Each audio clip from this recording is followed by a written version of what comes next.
Halo, namaku Cindy Loren Siswanto dari jurusan Accounting. Nah, hari ini aku mau jelasin mengenai siklus akuntansi dan juga penyusutan. Yuk, langsung aja kita cek. Yang pertama adalah siklus akuntansi. Nah, siklus akuntansi itu sendiri terdiri dari 9 bagian. Yang pertama adalah identifikasi transaksi, kedua pencatatan transaksi dalam jurnal, ketiga memindahkan jurnal ke buku besar, keempat penyusunan neraca saldo, kelima penyusunan jurnal penyesuaian, keenam membuat neraca saldo setelah penyesuaian, ketujuh penyusunan laporan keuangan, kedelapan menyusun jurnal penutup, dan yang terakhir adalah penyusunan neraca saldo setelah penutupan. Nah, yang pertama ada identifikasi transaksi. Identifikasi transaksi adalah tahap pertama dari siklus akuntansi. Transaksi akuntansi yang dicatat yakni transaksi yang secara langsung mempengaruhi perubahan status keuangan perusahaan dan evaluasi secara objektif. Yang kedua ada pencatatan transaksi dalam jurnal. Jurnal adalah catatan kronologis transaksi selama periode waktu tertentu yang berguna dalam akuntansi.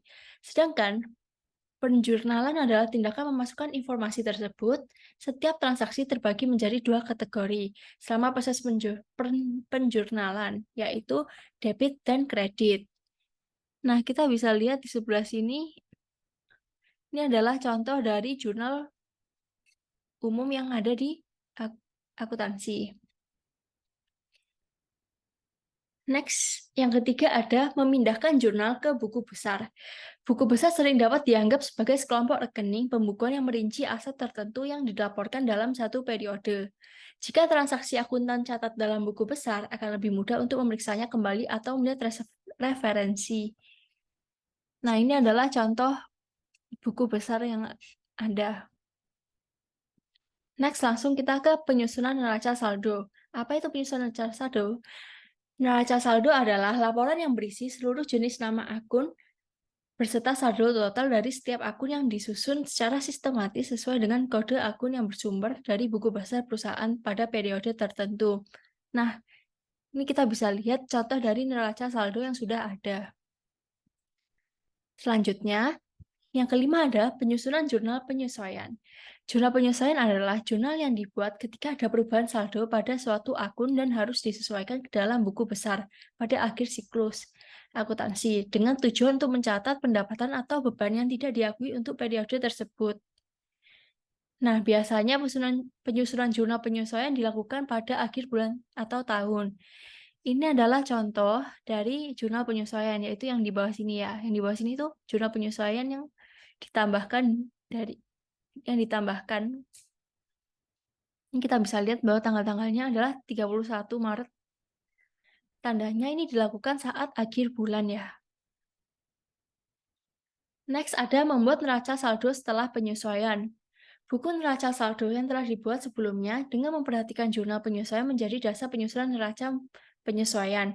Saldo terbagi menjadi aktiva dan pasiva. Kemudian disusun sehingga kedua saldo jumlahnya sama besar. Nah, contoh dari neraca saldo setelah penyesuaian adalah ini dari judulnya, neraca saldo setelah penyesuaian. Biasanya neraca saldo setelah penyesuaian dibuat baru lagi setelah neraca saldo, jadi nggak numpuk jadi satu.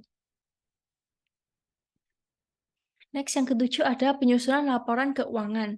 Banyak laporan termasuk laporan laba rugi, laporan ekuitas pemilik, laporan arus kas, dan neraca yang menghitung likuiditas, solvabilitas, dan fleksibilitas disiapkan sebagai bagian dari laporan keuangan. Nah, kita bisa lihat contohnya di sini ya. Di sini ada laporan laba rugi, dan juga ada laporan ekuitas pemilik, dan laporan perubahan modal. Nah, mereka semua digolongkan menjadi satu, yaitu laporan keuangan. Yang ke-8 adalah menyusun jurnal penutup. Pada akhir periode akuntansi, menutup rekening nominal atau rekening laba rugi dengan membuat nilai setiap rekening ke 0. Rekening ini akan ditutup untuk melihat aliran sumber untuk periode akuntansi yang masih berjalan. Dalam siklus berikutnya, jurnal penutup dapat membantu awal baru periode selanjutnya. Nah, kita bisa cek lagi di sebelah sini adalah contoh dari jurnal penutup. Next, kita yang bagian terakhir, Kesembilan ada penyusunan neraca saldo setelah penutupan. Dalam siklus akuntansi, tahap ini bersifat opsional. Setelah jurnal penutup dibuat, nantinya akan menyusun neraca saldo. Isi neraca saldo ini adalah daftar saldo rekening buku besar yang ada setelah jurnal penutup. Jadi kita bisa tahu ya bahwa penyusunan neraca saldo setelah penutupan ini opsional dan tidak harus dilakukan. Ini adalah salah satu contoh dari neraca saldo setelah penutupan. Nah, segitu aja nih tentang siklus akuntansinya. Nah, langsung aja kita lanjut ke penyusutan aset tetap. Penyusutan aset tetap dapat diartikan sebagai alokasi yang sistematis atas nilai suatu aset tetap yang dapat disusutkan selama masa manfaat aset yang bersangkutan. Nah, aku akan jelasin 3 metode penyusutan yang ada. Yang pertama, ada straight line method, yaitu metode garis lurus. Yang kedua, unit of production, yaitu metode unit produksi. Dan yang terakhir ada double declining method, yaitu metode penurunan ganda. Nah, apa aja tuh mereka maksudnya? Yuk langsung aja kita cek. Straight line method. Straight line method adalah metode perhitungan nilai depresiasi aset tetap berwujud dan tidak berwujud dengan cara ini adalah rumus dari straight line method. Harga perolehan aset dikurangin estimasi nilai residu dibagi umur ekonomis. Yuk langsung aja kita cek contoh soalnya. Pada tanggal 1 Agustus 2019, PT X membeli mobil seharga 500 juta. Nilai residunya adalah 284 juta. Dan umur ekonomis mobil adalah 6 tahun. Hitunglah per 31 Desember 2019. Nah, yang kita ketahui adalah harga perolehan aset atau HP yaitu sebesar 500 juta dan nilai residu yang itu sebesar 284 juta dan juga umur ekonomis yang 6 tahun. Dan penyusutannya kita lakukan untuk 31 Desember 2019. Nah, kita langsung aja ke sini. Penyusutannya yaitu 500 juta dikurangin 284 juta dibagi 6. Dan hasilnya adalah 216 juta dibagi 6 tahun. Nah, kita bisa menemukan 36 juta per tahun. 36 jutanya ini kita dapatkan dari sini ya. Dan langsung aja kita bagikan. 36 juta per tahun dibagi menjadi 12 dan kita menemukannya 3 per bulan. Nah, kenapa kita harus cari bulan? Karena di pertanyaannya itu ada 31 Desember 2019 dan kita membelinya itu kan 1 Agustus. Jadi hitungannya hanyalah bulan saja. Jadi kita tidak perlu tahunan untuk menghitung penyusutannya. Nah, langsung aja kita lihat di sini ya. 31 Desember 2019, 3 juta dikali 5 bulan. Nah, kenapa 5 bulan? Karena Agustus, September, Oktober, November, dan Desember. Dan jaraknya hanya 5 bulan. Di antara saat membeli dan waktu penyusutannya. Kita langsung dapat nih 15 juta. Nah, jadi dengan metode garis lurus ini kita langsung dapat menemukan 15 juta sebagai total penyusutannya.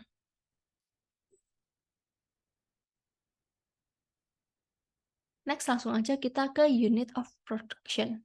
Unit of production adalah metode penyusutan lebih menekankan pada produktivitas dibandingkan waktu yang tidak dipengaruhi oleh umur ekonomisnya. Rumusnya adalah jumlah produksi dibagi kapasitas produksi dikali HP dikurangin NR.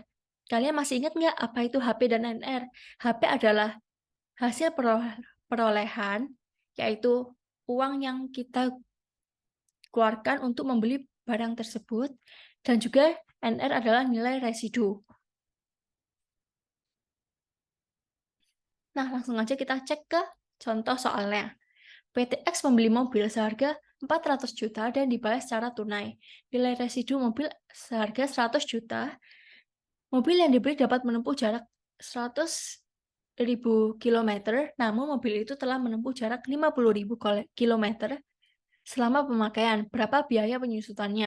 Langsung aja kita cek apa aja yang diketahui. Yang pertama ada HP sebesar 400 juta, lalu ada NR sebesar 100 juta, dan jumlah produksi 50.000 km, dan kapasitas produksi 100.000 km. Langsung aja kita Cobain rumusnya ya. Rumusnya adalah jumlah produksi yaitu ini, nih 50.000 dibagi kapasitas produksi yaitu 100.000 dikali HP 400 juta dikurangin NR 100 juta. Hasilnya adalah 50.000 dibagi 100.000 dikali 300 juta. Ini kita langsung coret-coret aja. 5/10 dikali 300 juta. Dan hasil yang kita temukan adalah 150 juta per tahun. Jadi penyusutannya adalah 150 juta per tahun ya.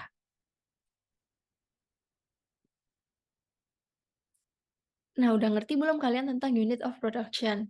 Nah, langsung aja kita cek ke double declining method.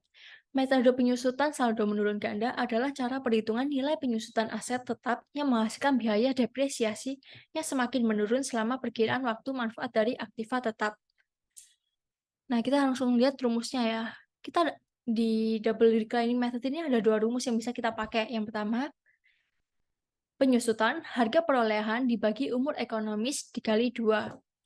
Lalu ada tarif penyusutan setiap tahun, yaitu 100% dibagi umur ekonomis dikali 2. Yuk langsung aja kita cek ke contoh soalnya. PT X memiliki sebuah mobil seharga 50 juta dan memiliki nilai residu sekitar 5 tahun. Yang kita ketahui adalah HP 50 juta dan umur ekonomis 5 tahun. Penyusutannya adalah 50 juta dibagi 5 dikali 2. 50 juta kita dapatkan dari HP dan 5 kita dapatkan dari umur ekonomis, lalu dikali 2. Hasilnya adalah 20 juta. Jadi penyusutan pertamanya adalah 20 juta. Sekarang kita coba pakai metode tarif penyusutan setiap tahun. 100 dibagi 5 dikali 2. Kita lihat lagi ya, ini adalah 100% dibagi umur ekonomis dikali 2. Ini langsung aja kita cari jawabannya. Hasil dari 100 dibagi 5 dikali 2 adalah 40%. Nah, langsung aja kita pakai 40%-nya ya. 40% dikali HP. HP-nya adalah 50 juta. Dan cara hasilnya 20 juta, sama seperti sebelumnya. Yuk langsung aja kita cek bentuk tabel selama 5 tahun untuk double declining method ini.